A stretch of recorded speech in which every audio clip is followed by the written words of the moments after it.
the end of the world, right? Till the end of the world. What the hell is that? That's a goat. I love you, Cass. Get those sons of bitches! Help me. Okay. I'm sorry.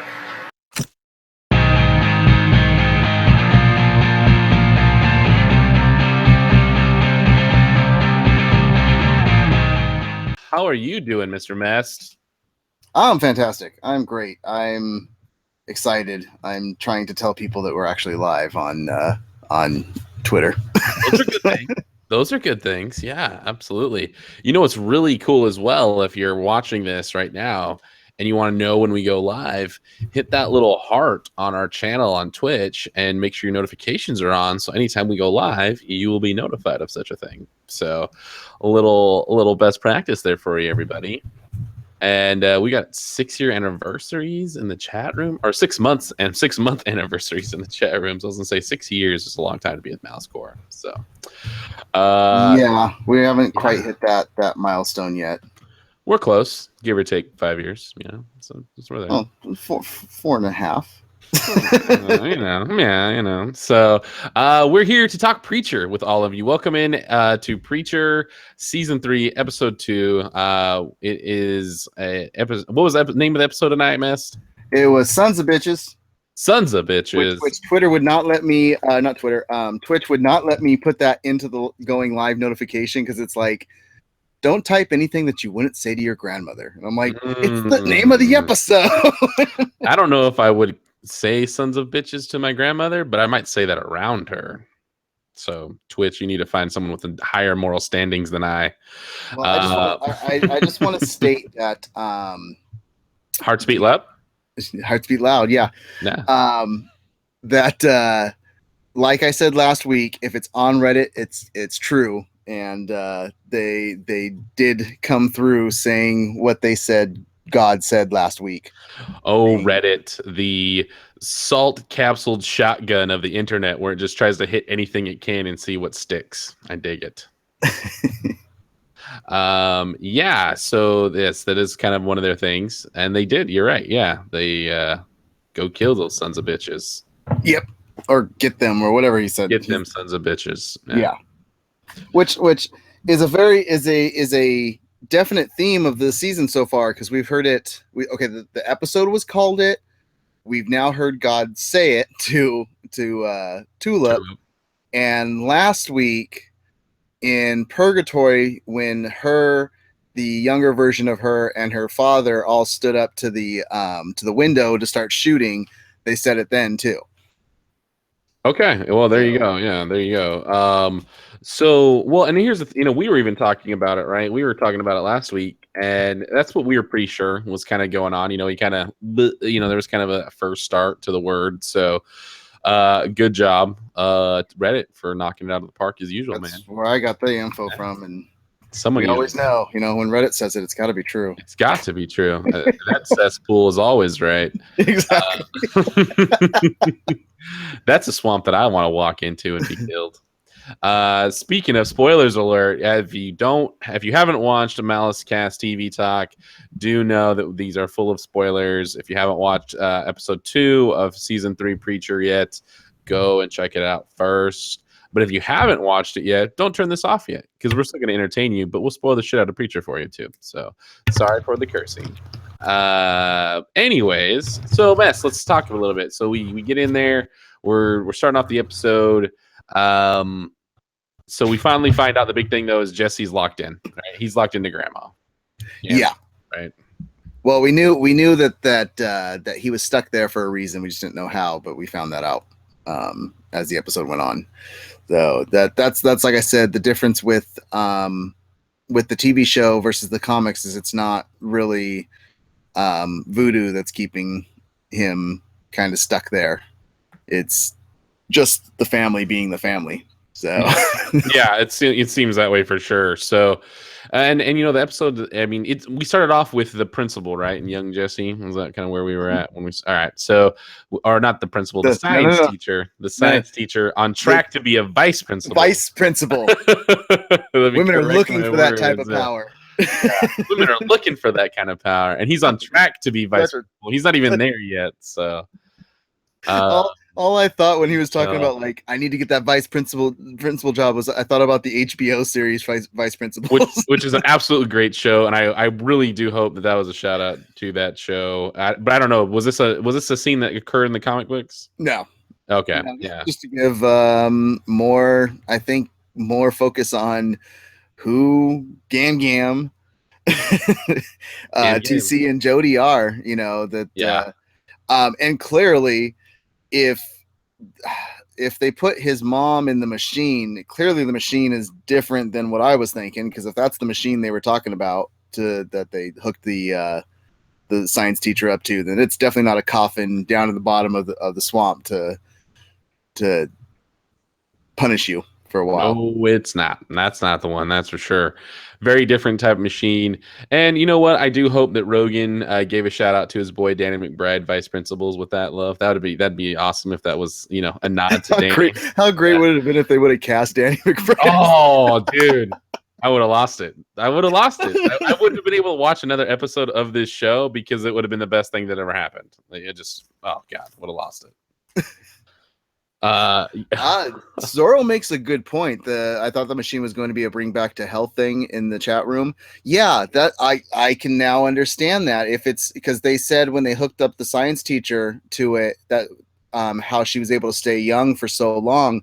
Yeah, you hook her up to the machine after you cut her stomach open last week's episode, and don't have to worry about her dying because you just hook her up and get her healthy again real quick so that you can punish her again. I mean, does that make sense? Because that's what I don't think that was the same machine, though, was it? Well, because the machine they hooked the science. Well, because the science teacher didn't pay up, so he had to. He had to pay. And when they hooked him up to it, TC said something along the lines of don't you want to know why she's able to stay so young in terms of Gam Gam, of Grandma. And then hooked that guy up to it, and she started hooking herself up. It looked like so.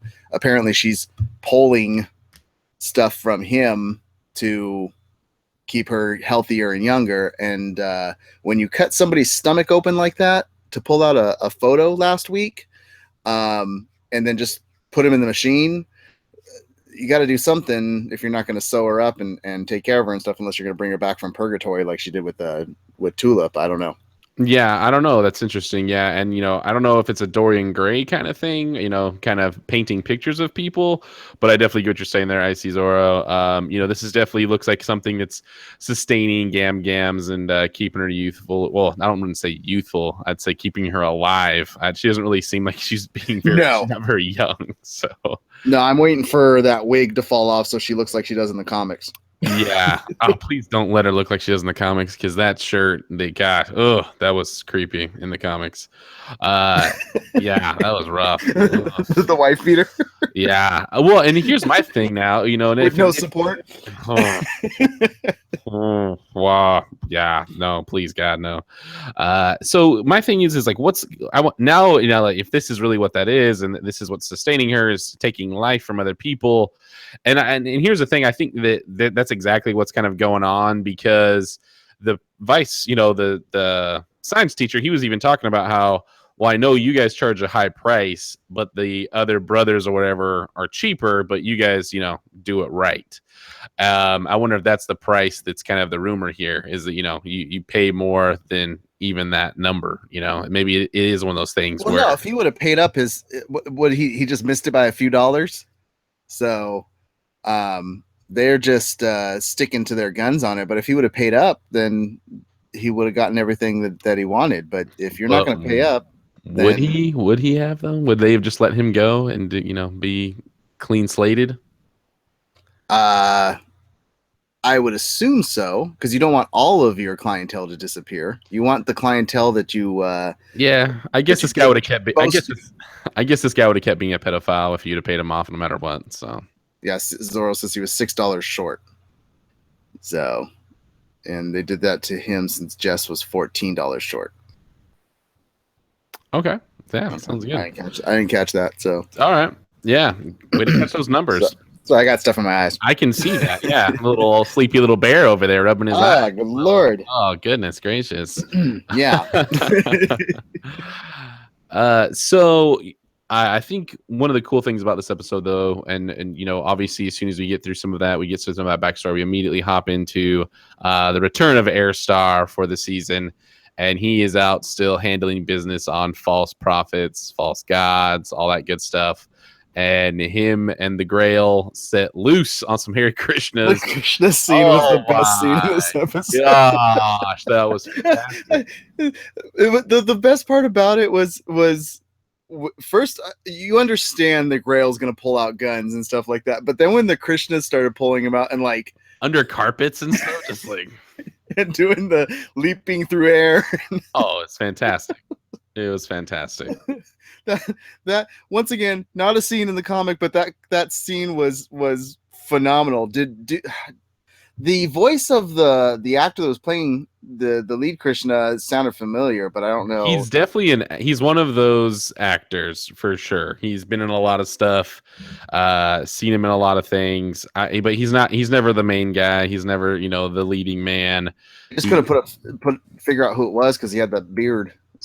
Yeah, well, I know as soon as I saw him, I recognized him as like, oh, it's that guy that's in all those things. Like, you know, he's the Clint Howard of stuff. You know, he's always that guy that's in movies. And yes, I always gotta go to Ron Howard's brother, huh?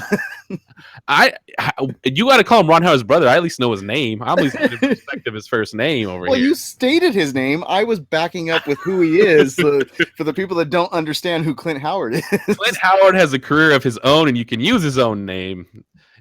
You can absolutely use his own name. Yes, and he was in Han Solo as well.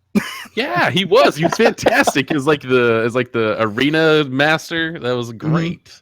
I busted up laughing when I saw that. I know we're here to talk Preacher, but when I saw that scene, so did I. I was there like, yeah. It's like putting Peter Dinklage in Avengers. I was like, yes, great cameo. And that's the thing. Like Clint Howard at this point, it's cameos. It's not that he's a bit part actor anymore. He's now just running cameos and everything he does. So yeah, I'm trying to look up this guy's name, but he is not showing up in the credits on here, unless it was Dave Allen as Dave Gruber Allen. Just didn't have a character name. I don't know. Maybe. That's him. Hey, if you have the answer to that, let us know. Send a tweet at us at MaliceCast, I should say, on Twitter. Let us know what you think. If you're angry and want to send us hate mail, remember that's Jack.Malice. You know, he's always a big fan of that as well. Yeah, that was him. It's Dave Allen. He was in such great films as Axe Cop. Axe Cop. He's appeared on Mike and Molly, The Middle, Bob's Burgers. He did a voice. Big Time. Yeah, so he's a character actor, just all over the place. Yeah, absolutely. And thank you, Jack. My beard, it tries to be a false god. It's an American God. I've been reading that book. Oh my gosh, American God's great. Anyways, moving on. We're talking Preacher. We'll start another Neo Gaiman show one of these days. Anyways, so Starr gets called up. He's getting called back to Jesse. So catch us up real quick, because I totally spaced out on what was Starr and Jesse's deal from the last season. Like, what was that? He was supposed to replace Humperdoo as the Messiah. That's right. Yeah, the Messiah that's been the same bloodline through the centuries. So he's literally just a idiot moron. He's an idiot. Yeah, we like to call that a derper on the internet, you know. Yeah. So, but that's all he says is Humperdoo. That's why they give him that name. So absolutely. But yeah, because that's what he's saying is the Grail has this perfect plan in place to take over the world. You show the Messiah, and then everybody falls in line with it. But if you show this Humperdoo, it's not going to work. So, but when you have somebody that has the word has Genesis that can use that power, of course, it's like, hey, here's the Messiah, and then he does his thing that tells people to worship him or whatever, and they're just going to go along with it, and they're going to go, yeah, he does have the power of God, yeah. So Yeah, that's why he needs Jesse. Yeah, absolutely, yeah, and that's one of those things. It's been very fun watching those two interact, and we got some of that in this episode. They know they need each other. They know, and Herr Starr is very careful with him. He knows he's probably going to get set up, and there's a possibility of him dying once he gives Genesis up. So, and we'll talk a little bit about that later. That ends up being a pretty fun little moment there. But we get back into it, and probably my favorite moment of this show by far is we have JT or TJ. What's his JT? TJ? What is TC? TC. There you go. Man, I'm bad with names on the show for some reason. He's so getting awful. a little bit closer to that redneck character. Oh, it's so good because I just love how he's not quite there yet, but he's getting closer. He's talking to Cassidy and just like, hey, you like this? Hey, you like this? And then he's like, you like drugs? And that bell that goes off dinging is probably the most fantastic thing ever. We need to say a word. Just the smile that crossed his face was like the Grinch that stole Christmas smile, and that bell. Well, I love the lead up to that, because even in the scene earlier when he's talking to Tulip and he's trying to figure out like what was the other side like, and he's explaining that he knew this guy. There was talking reindeer over there. she's like, this is my favorite line, and she's like, stop smoking crack, Cassidy. And he's like, I wish, I'm all out. I wish, I'm all out. That is fantastic. I love that we're gonna see TC and Cass just they're gonna have some drug fun, and that's that's bad, kids. That's bad, kids. That is so bad for you, kids. Do not do drugs. We do not want to have anybody a part of that. Yes, especially out of gas masks. This is a reason why we're watching a great show like Preacher, where they can do things like that. Yes, it's the show to watch of what not to do. Yeah, it's everything what Preacher is. Cassidy is not a role model for any person because he's a vampire. He's a vampire, kids. So unless you're a vampire, don't be doing that stuff.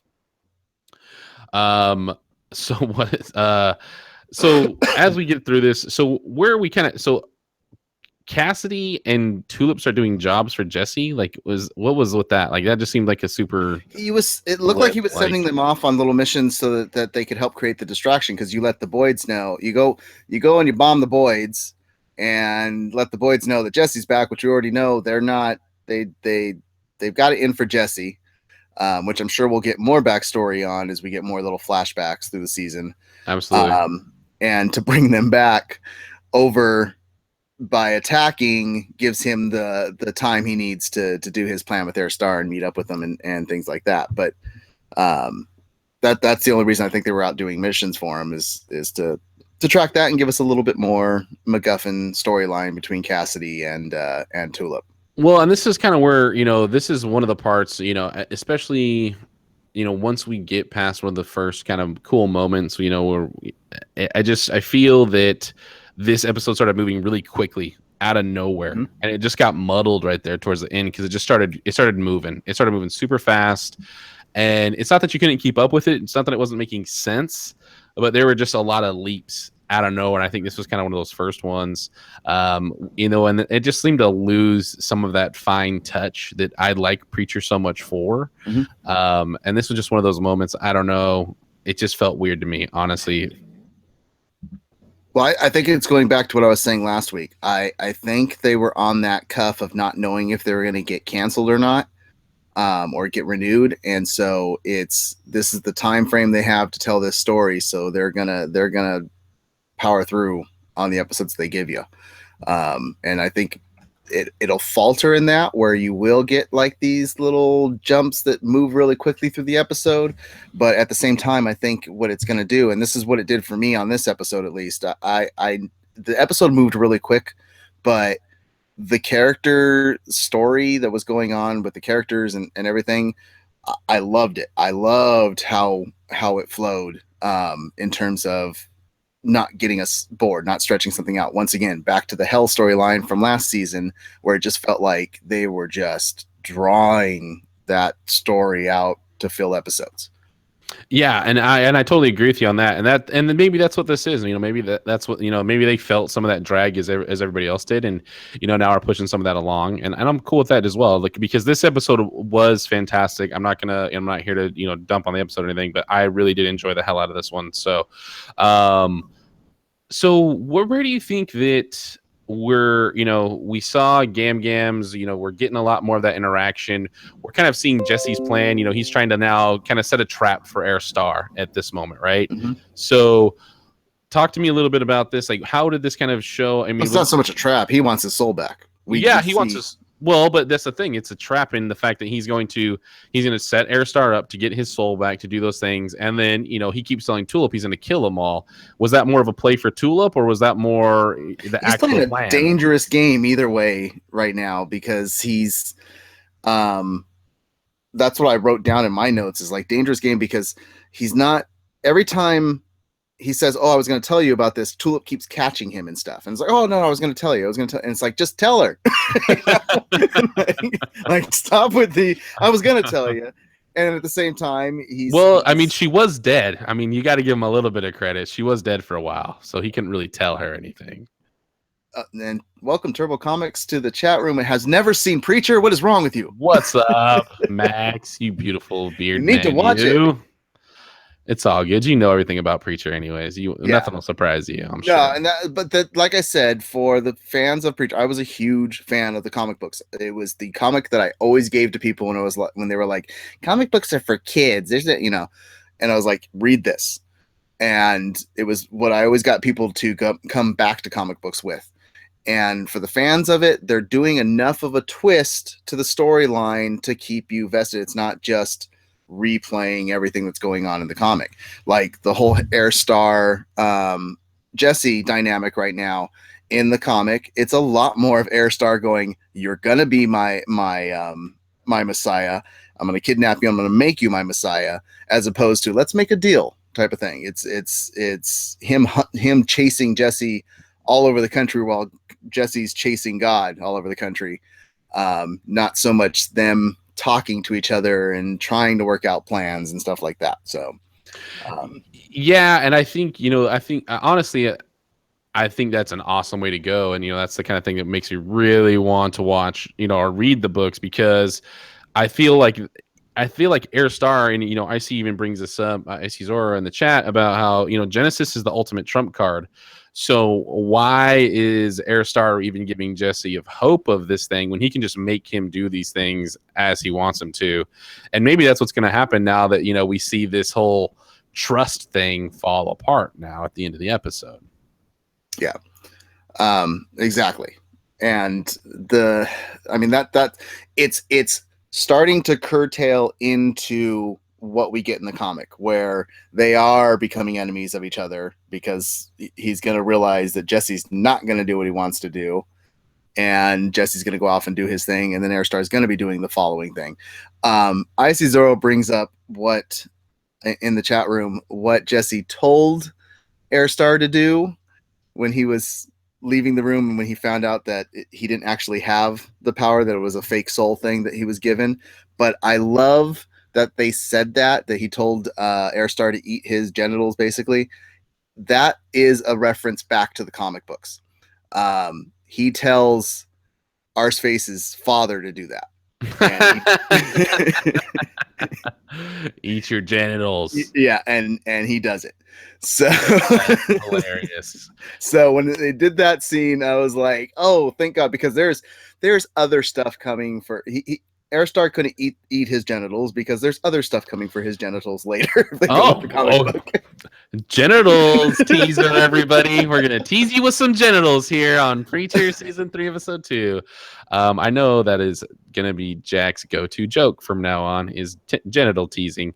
Anyways, and here's the thing: Air Starr gives Jesse the placebo. He obviously doesn't trust Jesse with this power yet. And rightfully so. I mean, obviously, we see towards the back end of the episode that he's going to get betrayed by Jesse. And here's the thing. I mean, it's so weird, because I feel like the way Jesse's talking to Tulip, because like you said, he's always being caught in the middle of things. And it's almost like he's just trying to tell Tulip what she wants to hear. I mean, is there really that idea by Jesse? Because I honestly, I don't know if he's said this in his show, or maybe it's a plot point that we haven't gotten to yet, or maybe we just get to hear a lot more of his thought process in the comics, and we're not seeing that as really in the books. But what is Jesse's really end game here? Like, what is he gonna go and try to be a messiah, or is he just gonna kill all these fools after they kind of betrayed him and killed his girl? Well, I think he would kill him, but his end game is to go get God. Okay, yeah. I mean, Get him right back in now place. his whole focus is to get away from the Langells, to get away from that family. She is a ruthless person. I mean, they in the comics they killed her mother, they shot her dad in the back of the head, which you saw that already referenced in the TV show, that they shot that Jody shoots his dad. And they keep him under lock and key. He is basically like Harry Potter from the Muggle parents, but in a much worse way. He's not. He like I said, gets put into a coffin in the water to be punished, not thrown under the stairs in a closet to live in. Well, and we see a great moment of that where we realize that this is not a family dynamic that Jesse wants to be around. He's super uncomfortable watching, Gam-Gams pulling souls out of people and, sucking life forces out of them. That's something that he is not comfortable with at all doing and being a part of or anything like that. So now we know once again when some of those motivations as to why he left, why he ran away, all those types of things. And I'm sure that we'll get to see much more of that through this season, because once again, he's trying to get out of there, and we're going to find all those reasons why they need to get out of there. But my question for you, though, is, and obviously there was stuff with Cassidy and Tulip. There's a lot of fun moments with Jody. What's Jody? Jody. Perfect. Oh, I didn't remember the name. Hell yeah. Jody and TC. TC and Jody. But we saw a scene there where, Tulip's just ready to rampage. Like, she's ready to go. Cassie's behind her 100% as well. Let's kill everything. Let's kill everybody. But Jesse tells her straight up, like, do not hurt my grandma. Mm-hmm. Like, what's going on with that? Like, how is he tied to this? What's going on? Is grandma immortal and can't, like, there's got to be something. There's got to be something with the voodoo, because she even threatened him last week. She was like, push me over, see what happens. Yeah. So it may be something tied to the blood magic, where maybe she intertwines something about him with herself, that if she dies, he dies too. Yeah. I'm sure we'll find out more on that. But like I said, the whole blood magic voodoo thing wasn't a thing with grandma in the comics. He did other voodoo stuff with other people to go on to his vision quest, which he did basically last season. Yeah. So, which came way later in the comic books, but like I said, they got everything flipped around, but it's okay. But you know what? They're putting it together in a way that makes a lot of sense, and that's the most important part of all this. So that's a nice little piece there, which I like. But yeah, we're seeing a little bit of that. It's getting a little loose in some of those spots. So, okay, so that was kind of our main pieces, some of our big portions of this, and but I kind of want to ask you a few things before we kind of jump into the actual ending of this episode, between Starr and Jesse, and then the last part where we see Jesse down in the basement. But what were some of your favorite parts of this episode? I mean, obviously our good friends of the show are back in action. That is the best thing that has to be brought up. We got Hoover and Featherstone back on the episode. Hoover and Featherstone back in action. I was like, what the hell did Tulip see right there? And then she jumps into the bushes and starts punching Featherstone. You going after a possum? Oh man, she just throws the gun back at Jody and is like, we're going hunting. What was that? Yeah, she's like, screw this, I'm going hunting. Just like when I see that mom-haired bitch again. Yes. Oh yeah, when I see that mom haircutted bitch again. And she whoops Featherstone's ass. She Holy looked cow. like Andrew WK when he broke his nose for that album cover. Andrew WK partying hard. That's what we saw right there. That was that face. Absolutely. So, and I love that we only got a little bit of Hoover, but the bit of Hoover that we got was fantastic in his cowardly ways. But no, I'm glad that they're back. I'm glad we got the Grail, we got Starr, and we got Hoover and Featherstone within the second episode of this season. I was wondering if they were going to drag that out. So that was by far one of my favorite parts, was seeing them on the show again. I love the scene with the Boyds when they shoot the goat at them. Oh, it's so good. Like, and what not is only that? not only did they like just shoot a goat, but they like buried a goat halfway into the ground because they cannoned it at these guys. Like that It was so was. awesome. I want to know what store you go to, or that you can go get a goat launcher for people. Like that is fantastic. Well, it looked like because it looked like it had the drawings on it, so it looked like a carnival cannon. So good. Oh my god, it's so good. I love that. So, and then the feet dangling out, and just like, what is that? It's a goat. It's a goat. Like, they weren't even surprised about it. It was like, what the heck is that for? And Yeah. it's a voodoo curse. Voodoo curse. It's a goat. They launched a goat at us. And we got hashtag goat launcher. Goat launcher. Hashtag it. In the chat Hashtag it hard. And yeah, Turbo Comics. We are all big fans of the changes to Preacher. I don't know any of them. I'm watching this blind, and I love it as well. But yeah, no, if you guys want to check this out, once again, a great place to go and get these comics. IC gave us a big shout out in the chat room. Go to Turbo Comics, check out the Preacher books. That's a great way to show some love to a phenomenal store and a phenomenal team over there at Turbo Comics, and an even better set of books you can read as well. Yep. And the other thing I loved was the consomme bit. So, is that the consomme you fed me? Yeah, he's been feeding her the consomme like crazy. Like, talk about how great it is. He's already had like four helpings himself, and then they show. So the consomme is a meat grinder that Jody is throwing all kinds of roadkill and random nonsense into, and is juicing all of these wonderful things into a consomme. So nothing like some goodness right there. And Jody drank the blood. Yes, you drink the blood of your enemies. Drink the blood of your enemies. But not only do you drink the blood of your enemies, but if you warm it up, it tastes real good. That's what he said. Yeah, he's like, well, I warmed it up, so I should have sanitized it a little bit. I warmed it up, and heat sanitizes things a little bit. Yeah. That was fantastic. Oh, it's so good. But clearly, to answer your question from last week of they must know that Cassidy is a vampire, they don't.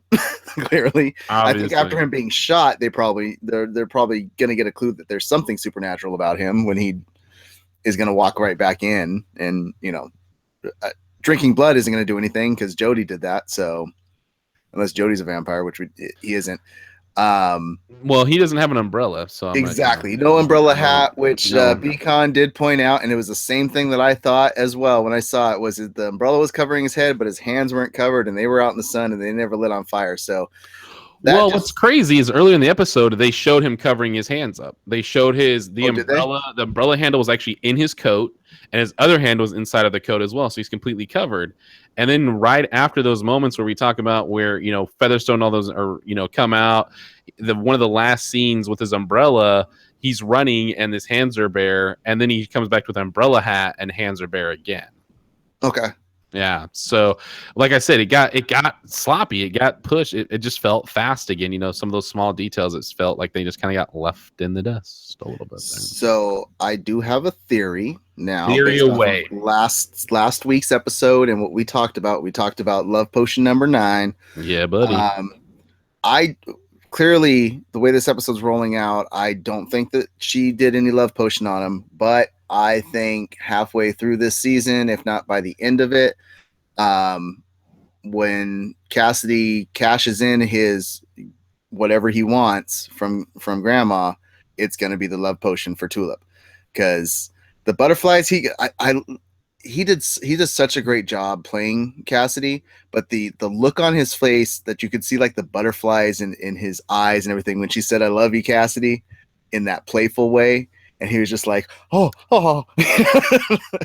Yeah, pure ecstasy. It's gonna come.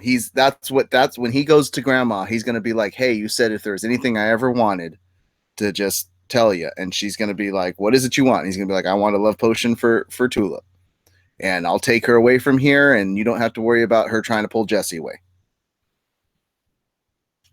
Boom. I don't know. Boom. Yeah, no. Well, and here's, and I don't know, man. I don't know. that I get the theory. I like where the theory's headed. I like what what's It kind of just going doesn't on make with it. sense to drop that story that to talk about that story. I mean, I know you're trying to explain the character of like, hey, I had this person that was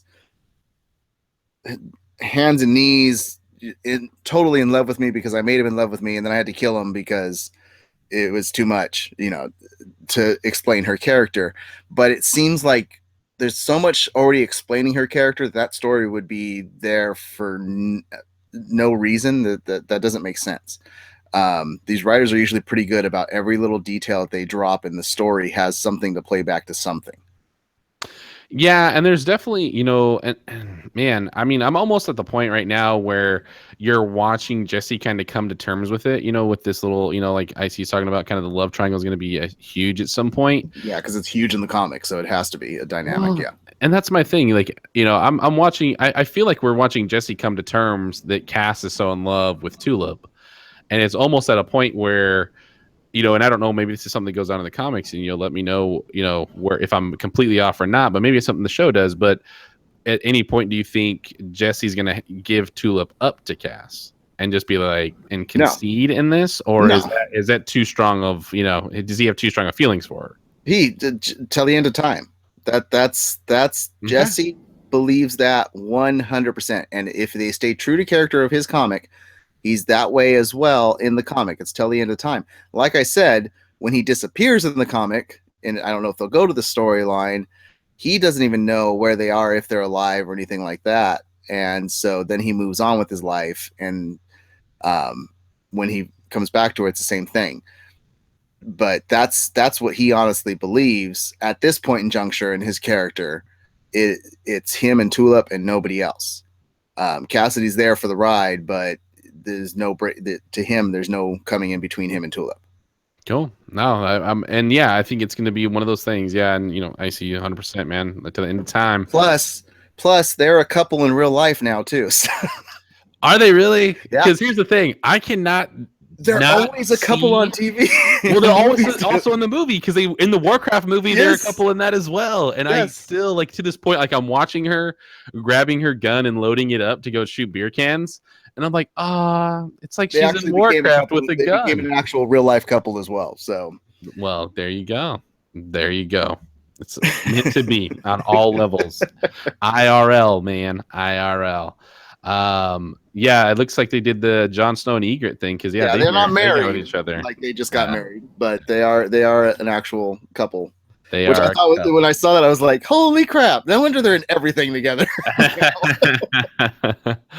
Makes a lot more sense. Makes a lot more sense for sure. Yeah, my other favorite moment, and it came in the intro because we had a new intro this season for this episode, and the favorite moment was what we gushed about last week of where the heck is he? There was a cowboy lighting a cigarette in the opening scene. I think John Wayne's coming. Oh, no way. I didn't see. I always go and fast all it is the hat like this and lighting a cigarette. And I'm like, that's the Duke. That's the Duke. Oh, I told you the writers are big fans of the show. They put the Duke in for us, man. They put the Duke in for us. Thanks for joining, everybody. We appreciate you, everybody there at Point Grey. Thank you all so much. And putting a hint of the Duke in, that would be fantastic. I would love that. So now I have to go. Now I have to watch the intro after this show because now I have to watch that again. So thanks, Mess. Yeah, I'm assuming that because it makes no sense because the openers, they change the openers every season, and it plays all around what the story is for that season. So last season's opener changed after I think the first episode, and it was all the Louisiana stuff and everything like that. And now this was the first new intro for this season, and it doesn't make sense to have a cowboy lighting a cigarette in Angelville. Oh man! So that's gonna be good. It's got to be because like I said, the very very first premiere of this episode at WonderCon, people were getting up to ask their questions, and every time they asked a question, you asked, is the Santa Killer's going to be in it? And their response always was, do you want him to be in it? And then we asked, somebody got up and said, was John Wayne, because it takes place way farther in the future than what the comics took place with their storyline. So is John Wayne going to be in it? And they're like, do you want him to be in it? They're like, we don't care if it takes place when there's cell phones and stuff when there wasn't in the comics. We're going to stick true to the story. Oh man, that's amazing. The fact that it took 3 seasons to get him sucks, but wow. So you're saying John Wayne has already been in this and talked about at this point in the comic? Oh, he's yeah. Is he just like Jesse's conscience then? Is exactly. he like, he's his imaginary friend. He's what keeps Jesse sane for the most part because, like I said, he ended up dreaming up that the Duke was there protecting him as a child whenever he was put into the coffin, or So he doesn't have his mom, he doesn't have his father, but his father always showed him the Western. So it's kind of an embodiment of his father. Yeah. So yeah, he comes really early. Like you start seeing it early in the comics. You just see like this kind of shadowy person standing next to him, like talking to him, and him talking back, but you don't know what it is. And then as you go along and progress, they show what it is. That's so kick-ass. I'm so excited for that now. Ah, man, that's gonna be great. That's gonna be so cool. So, we get Featherstone, Featherstone, and why can't I think of his name? Hoover. Hoover. Think of a vacuum. I know. I'm awful right now. It's so bad. I'm so melted. Anyways, Hoover, Featherstone get caught by Tulip and Jesse. The Gams is then told that they're going to go out and shoot him in the swamp. They send Jody out to send him out there. And they, come to terms. They come to the meat grinder, all that good stuff. Lets them go. But Jesse tells Featherstone to send Starr a message. And the message is that he wants to make a deal with him still. He's ready. He's ready to be the Messiah. This is kind of Jesse's trump card to get loose of Gams, get Genesis, get loose of Gams, go after Starr and the Grail. Starr shows up, does what he's supposed to do. We see him give Jesse the placebo like we talked about earlier. Mm-hmm. Jesse thinks he's got, Genesis back. Starr's like, not so fast, buddy. You thought you did. That's a placebo. Get effed. Sorry. So the reason why I wanted to do a quick recap there is because then Jesse's like, I'm sorry, like I'll do what you need me to do. I'll be who you need me to be. Let's go do this thing. Give me Genesis. Give me my soul back is what he says. Give me my soul back. And Beacon's favorite moment is how chewy the placebo is. For some reason, Beacon was very fascinated by chewy. Souls are chewy. Souls are chewy. I think it's just the placebo souls, though. Maybe your normal souls go down a little smoother. So we'll see. But as they go back to the car, they're taking all the preparations. They're not going to let Jesse mess with them again. Put on headphones, all that good stuff. Tulip comes in, ruins the whole damn thing. Mm-hmm. So with that, Starr, we got to work on this trust thing, bails out, goodbye. Yeah, because she remembered what God said was get them sons of bitches. Right? And by the way, souls have to be chewy so that you can put them in the bottom of your shoe when you get a hole in it. Ah, yeah, get that soul joke on. Wow, that was fantastic. 30 minutes in, and we already have a beautiful, awful dad joke. I loved it. Yeah. Good move. And a viewer is gone right with that one right there. Take it easy. Lost it. Awesome. Yeah. So, what were we saying? We were talking about what's kind of the next move, right? Tulip comes in, she starts blazing guns. They get them sons of bitches, so she assumes that God's telling her to go after the Grail sons of bitches. Yeah, Grail sons of bitches. And take them out. And so because God told her to do it, she's gonna do it.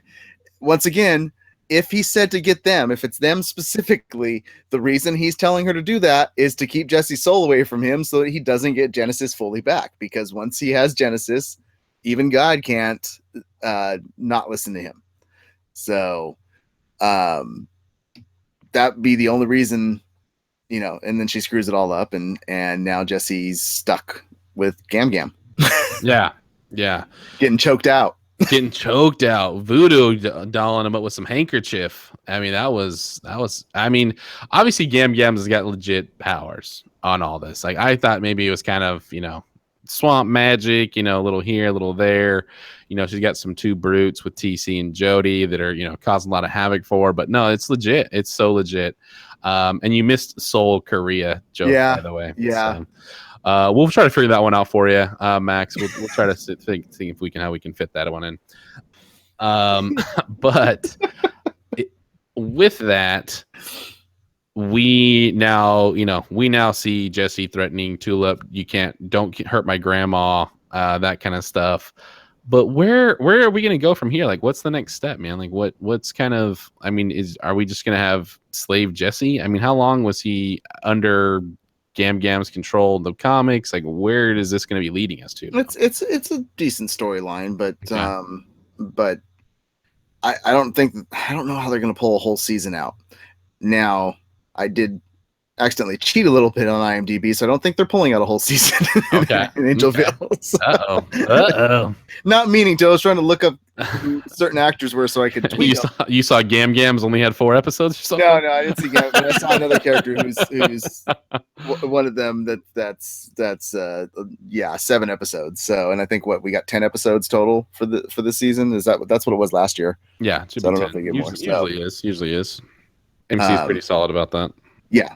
Zorro thinks it'll be the whole season of him trying to get Genesis back. I don't want a whole season of trying to get Genesis back. No, I don't want that either. That'll just feel like season 2 all over again, where we had to stretch him looking through Louisiana.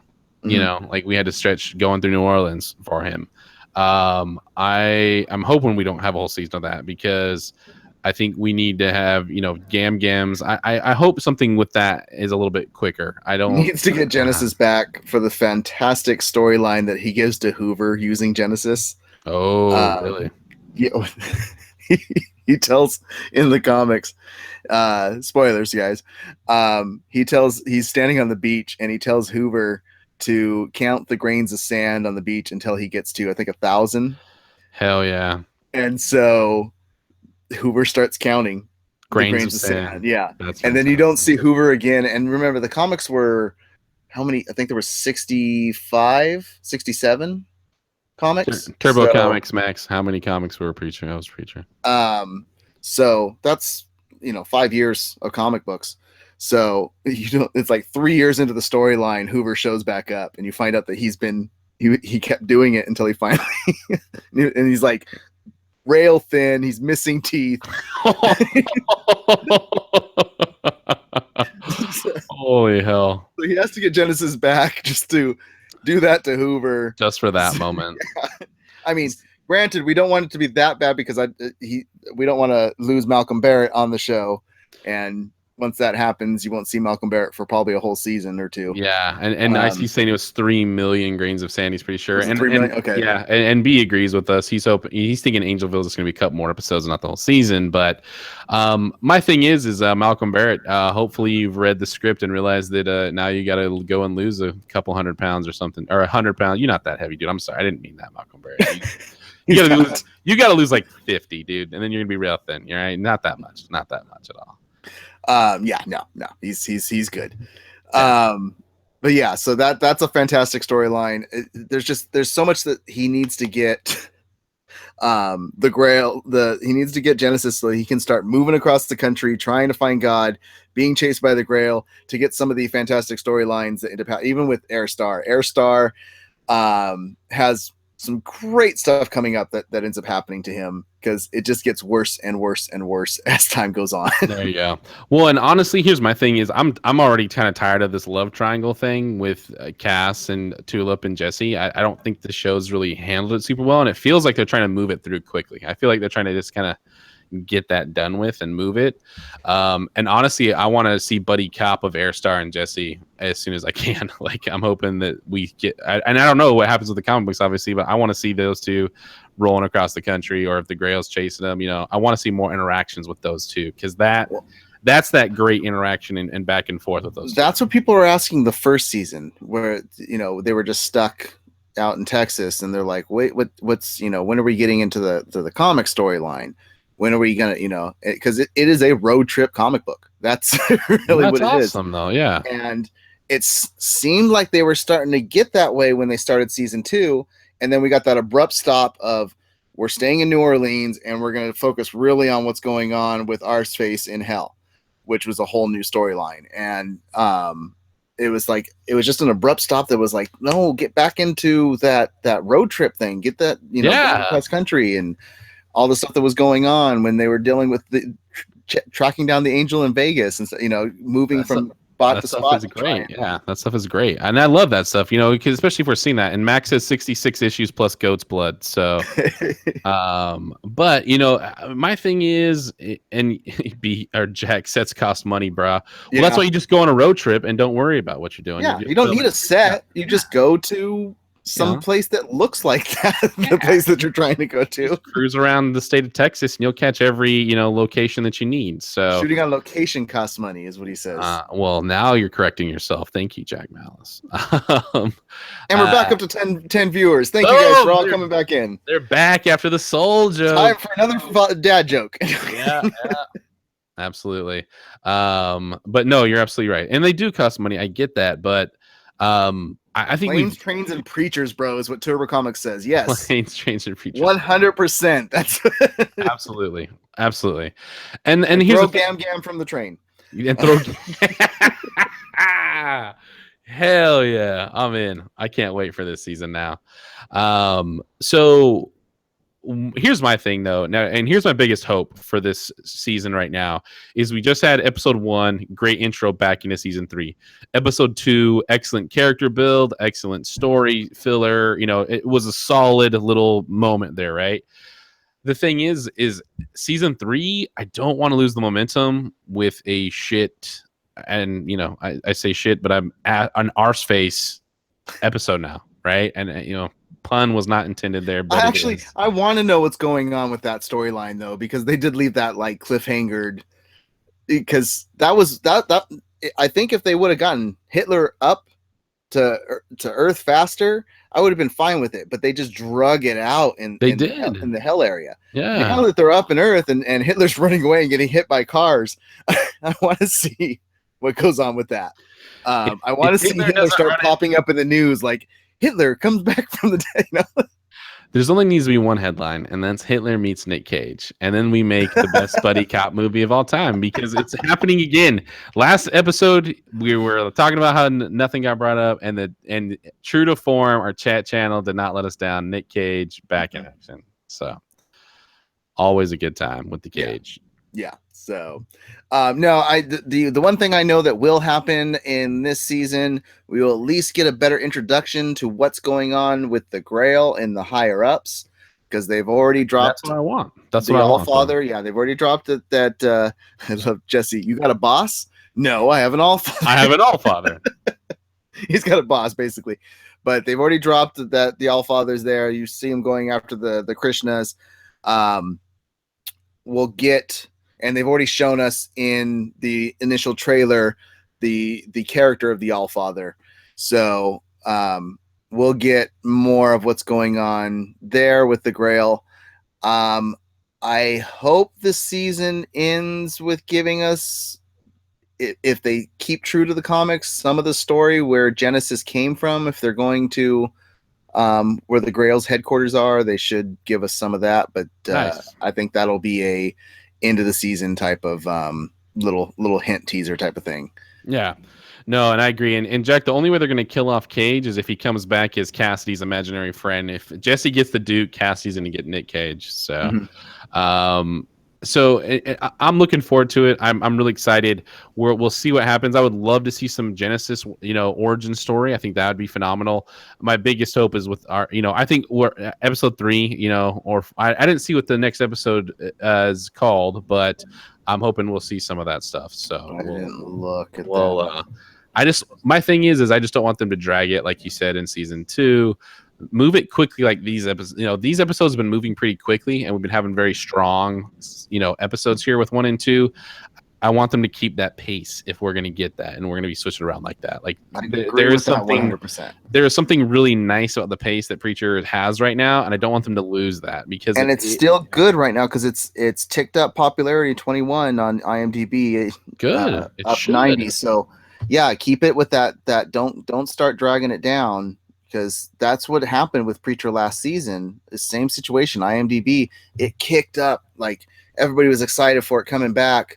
And then as those episodes, those Dragon episodes were happening, you saw the popularity dipping. People weren't going to look up IMDb anymore for it to see what was going on with the show. So well, and we didn't have any more new characters really introduced after a certain point there either, you know. And that's the thing, when you're introducing new characters and you're having great people coming on, you know, your IMDb is, you know, people are going to be really interested in what's going on in the show and who's being brought in. But season 2, we didn't have character entries, you know, we didn't have a lot of that kind of stuff. So I love that it's, you know, getting its popularity back, but it needs to keep that going by introducing more of these amazing characters. And the way we're going to do that is road tripping, right? Yeah. Like that road trip stuff is going to keep the characters coming in. Here's the thing. Road trip might not actually start until next season, because this is where they could make the Angelville story work and not feel like it's dragging out. If they keep giving us a little bit of the backstory with each episode, give us, you know, Jesse's father meeting his mother, you absolutely, know, the stuff that'd with that. Yeah, the issues with Jody and Jesse's father when he kills Jesse's father telling him to stay strong, you know, explaining that character and that makes Jesse basically. Yes. We're gonna definitely get what the heck's going on down in the bottom in the tombs, which I have no idea, because that wasn't something that was in the comics, so I have no idea what's going on with that. Yeah, and that's what we get finished off. You know, the episode finishes off in the tombs. I'm not sure if that was the science teacher or someone else locked up down there. That was a asking science for help. teacher. Yeah, Was it? Okay, yeah. You know, and asking for help, and Jesse's like, I can't, and just keeps on mopping. You know, and I liked how it ended, because it really showed where Jesse's at. Right, he's at that bottom. Like, he can't step out of line anymore, because now he's in danger. He doesn't have that weapon anymore, and he's not going to get it anytime soon from Starr. He has no bargaining chip anymore for the most part. So he's in trouble right now. Like, Jesse is in, and I think probably the most trouble we've ever seen him in this show, because he doesn't have Genesis. He doesn't have a bargaining chip. He has no leg up in any situation he's in right now. Yeah. So he's in trouble, man. That's for sure. And yeah, cleaning it up. So that's the only thing I can. That's the only reason. Yeah. That's the only thing I can think of. That's why, because if they're keeping a bunch of people down there, because that's what we're talking about is in the chat room. If you're not watching this live, Icy Zoro asked, "Why was Jesse mopping?" And all I can assume is that he's cleaning up foul things that are left behind by the people that are down there. I don't think there's just one. We know there's not just one person down there. Well, we don't know. But we don't know. We don't know. We have the way back or in the past, whatever intro from the first episode, where you saw a guy coming up from there talking to his mom. Yeah. Well, and that's the thing, right? You know, my biggest part of all this is I think it just showed where he's at the bottom right now. Jesse is nowhere near the top of the food chain, the ladder in this story anymore. Until he has Genesis back, he has nothing. No fight. He's got nothing right now. And I think Jody in a fist fight. Yeah. No, definitely not. Definitely not. You can't beat TC in a drug contest. Yeah. So can't leave because all it takes is a twist of a napkin now. Yeah. Absolutely. He's locked up, man. He's done. And that's the thing. I think this was a great way to show not only did they throw him in the basement, the cellars, the dungeons, wherever he's at, but they also have him doing the lowest job as well, which is mopping up the mess. So I love the idea, the visualization of this scene as we finish, because we now know that Jesse is at his absolute rock bottom of this story right now. Couldn't even let the guy change out of his preaching. I mean, you got a preacher mopping up your stuff. That's a pretty low day. It's a pretty low day. That's for sure. Preach on, preacher. Preach on, preacher. Preach on. And with that being said, anything else, Mess? Anything else you want to chat about, talk about, anything like that, man? No, I think we covered a lot of it. Yeah. Overall, what'd you think of the show? Good. Love this episode. Yeah, absolutely awesome. Super excited for the next week's episode. Yeah. I liked last week's. I thought this week was even better. So Yeah, it doesn't feel drug out to me right now at all. So I'm super, super hyped, super excited. Yeah. As it keeps going. The second we start getting some filler episodes, that's when it's like, oh crap. And yeah, and here's the thing, grandma told him to get to work. I know IC's like, we didn't really get an explanation, but I think we got the perfect explanation. She went and put him back doing what he was doing before, and that's the lowest of the low right now, right? He's now an errand boy. He's running the mop. So with that being said, thank you all so much. Thanks for tuning in to season 3 episode 2 for Preacher on MaliceCast TV Talks. Make sure to follow us at MaliceCast on Twitter. You can also follow all of our amazing, wonderful shows on Twitter.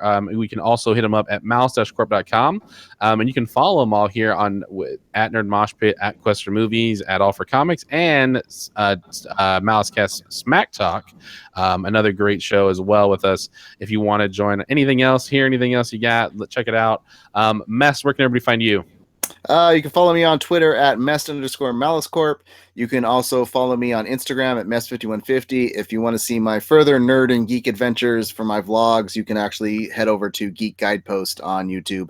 And always, if you want to see our previous cast from season 2 of Preacher, go head over to the YouTube channel, youtube.com/c/MaliceCorp, and catch all of our logs of other podcasts and videos that we have that don't get saved over here.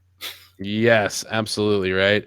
And with that being said, I'm Big Papa Matt. You can follow me at the Big Papa Matt at mouse-corp.com, or you can follow me on Twitter at Big Papa Matt, even my Instagram as well.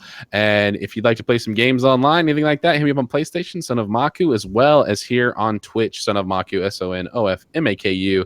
Appreciate you all. Thank you, chat room, for being so awesome. Icy Zorro, Jack, Beacon, Turbo Comics, and everybody else that joined us tonight. And if you're watching this at home, make sure to follow, like the page as well, and make sure to share with some friends and family, whoever's out there, whatever you want them to see. Thank you guys so much. Have a great night. Later. And Preach Super, on. sorry, Super, missed you. Preach on, Preacher. Preach on, Preacher.